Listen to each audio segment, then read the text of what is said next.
I had so much fun doing this piece. I have not got to paint furniture in months, so it was really exciting. This is the Veranda Stamp. It has a small lattice work and a large lattice work. It's so good. I am using the Iron Orchid brayer and layering on prairie-gray and the DIY clay paint. And I used it over petticoat-pink, but my first coat was vintage pink in the one-step DIY paint. And so when I sanded it back, it showed that color through a little bit, which I really liked. Having the kind of, it looks white contrasted here on the edge, but it's really a vintage pink. This is part of the Elysium transfer. It is a 6-page transfer. I messed up, and when I put it on top, I realized I cut it off, and I'll show you how I kind of made that work later. I just put it on there, and look how cute this piece turned out.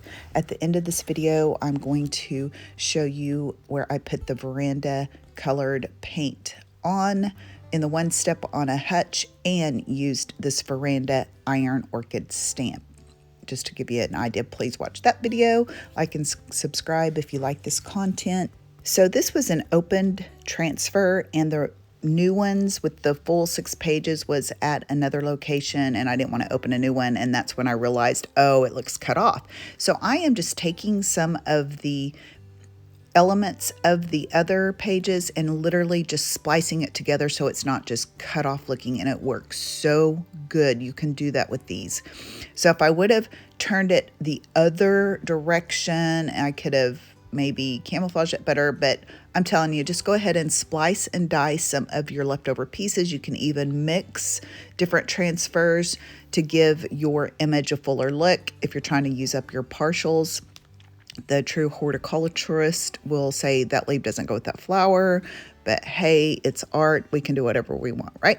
So I'm just kind of burnishing that in. I did put this over a layer of the DIY liquid patina because I did not have any of my big top, which they're the same. The liquid patina is just thicker.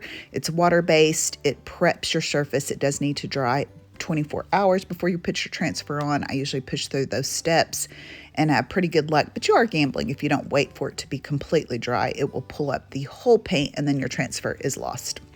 There are some tips and tricks to kind of save some of those spaces if you need to. When I cut close around the edges to splice, I have to use some of my transfer paper to kind of go over it, or your stick will go up under it. These transfers do come with a stick. I don't know where I got this one, but it's bigger and I like it. I wish that the Iron Orchid sisters would make one of these tools, but it does come with a nice stick that can be used for other things in your package. And I'm going to tell you a story. So my husband come down and seen this piece with just the Veranda stamp on it. And I said, well, I got to go finish that piece. And he's like, what are you doing with it? And I was like, well, I'm going to put a transfer. And he just kind of stopped because he thinks I should paint everything just white or gray so that everybody will like it instead of doing wild. And we just had this moment looking at each other. And I was like, it's going to look good. And so I put it on. And he come down and he goes, okay, I'm seeing where you're going with this. And he just thinks that less is more. And he said that. And I said, no, honey, more is better.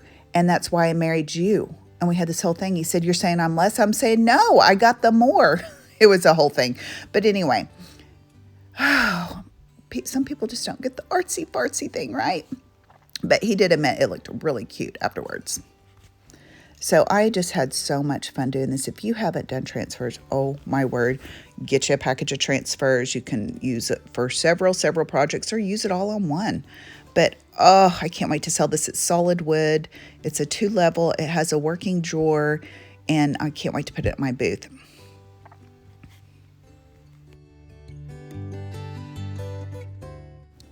So these bigger ones, you just put them together like a little puzzle piece. It is not hard to do. I slightly overlap it the best I can, and you can hardly ever see the seam.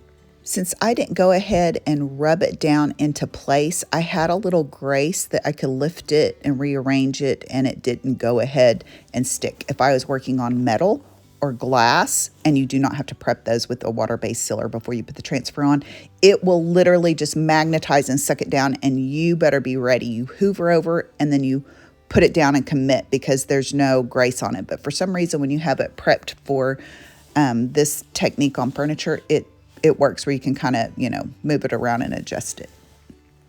Okay, so this is just going back to how you think it would be hard to match this up, but it's really not. I just kind of hoovered over it and kind of seen where I wanted it and start pushing it down on one spot, and I used that big brayer that you seen in the first part of the video. I got it off of Amazon. The very first time I used it, fell apart. So that is a show how good the Iron Orchid products are. So durable, and you can use them with some weird paint techniques. I did like the width of this one for doing just what I did there. You can do it with your hand. You don't have to have it, but really a brayer helps to go over the top too. And you don't want to smash too hard, because these are rubber and you will mar the image a little bit. So here is some video from that hutch I did, and I used a clay paint, I believe it was Apothecary, over the Veranda one-step color in the DIY paint, and it is so cute. Just watch to the end and you'll see a full shot of that, and look in the description box and you can watch that video. It was a long process to get that hutch done. It's shortened in an edited form, so I hope you enjoy watching that. All the products I used in this video will be linked in the description, and I want to get back to releasing a new video once a week. We'll see how that goes. Thanks for watching. All my socials are Decorizing Your Life, and if you need any of these products, I ship out really fast. So on the back is a Iron Orchid paint inlay that can be used up to 3 times. They're fabulous. That's another talk show. You can watch some of my videos doing that. Here I did the little bitty part of the Veranda Stamp, and I put a vintage white or white linen, I believe, in the DIY paint on there, and then I just sanded it back a little bit and put a clear wax over, and then I put dark wax on top to get that aged look. This turned out so cute. I loved it. As you can see on the top drawers, the paint inlay, where I put it on, it kind of caught the dark around where I put it, which was a look. So a wavy stripe, so I went with it. So put in the comments, are you a less is more or more is better? And here is the thumbnail for that. Please watch this video. Thanks for watching.